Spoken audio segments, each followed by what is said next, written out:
When it happened at the time, you thought this is going to last forever, but unfortunately it doesn't. But when you look back on it in 20 years, you think I was glad to be a part of it. It was great. Number 39, Chris Waterman. You can never forget what actually took place that day. More so for just playing in the grand final and being there when the siren goes. I think we set a standard that's been followed by other clubs in terms of breaking that Victorian hoodoo. The Eagles are going to win their first leg. Apart from the game itself and the aftermath, my most vivid memory is just strolling through the grounds of the MCG with the players before the match. We had our bags over our shoulder.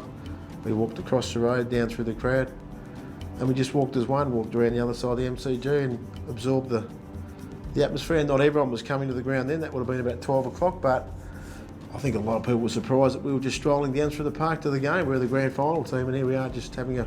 But it was great. We just were nice and relaxed. There was some apprehension about what people might do or say, but no, we walked tall and we walked with a straight back, so we really enjoyed that moment. Stabs it in towards Ablett at half forward. Waterman dipping in front of Ablett and also Riccardi to take a timely mark. I think early on they hit the post once or twice and a couple of bounces went their way. But I remember everybody getting a couple in that second quarter thinking, geez, they're handy. And then someone get one on the bell, so I think everyone to a T walked off at half time and almost in unison we said, well, they've just given us their best and we're right with them. So that was like a pretty big thing for us. We just needed someone to stand up and it ended up being one bloke. Words being exchanged as the players leave the ground. You'd like to ask one of their blokes, how do you think you felt at half time? They probably would have thought, geez, we've given it a fair crack and we can't get away here. That starts showing a little bit of doubt in their mind. So I think the ledger swung mentally at half time. As I said, Ablett could have come out and kicked 5 and would have been theirs, but Roo came out and got things going early in that third quarter, and you felt a little bit of the crowd sort of swing away from Victoria. You could almost feel the West Australian people cheering.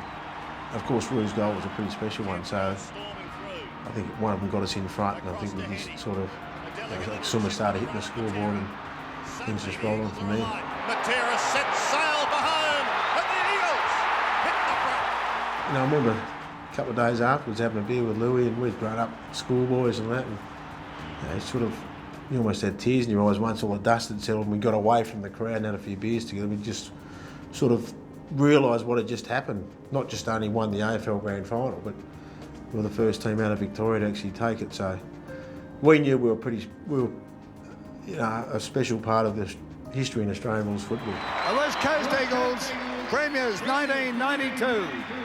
I remember getting home 3 days, home the next day, and then a few days later I dropped in and see the folks, and Dad was sitting around the bar with a couple of his old mates, and they actually said, we grew up in that era where Victoria spanked WA and actually were pretty arrogant about it. And they actually said, I don't think you realise how important that is for a lot of guys. Our era, they got sick of Victorians beating WA and being pretty arrogant about it.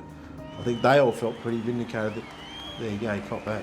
No state team that's beaten you here, this is a club team.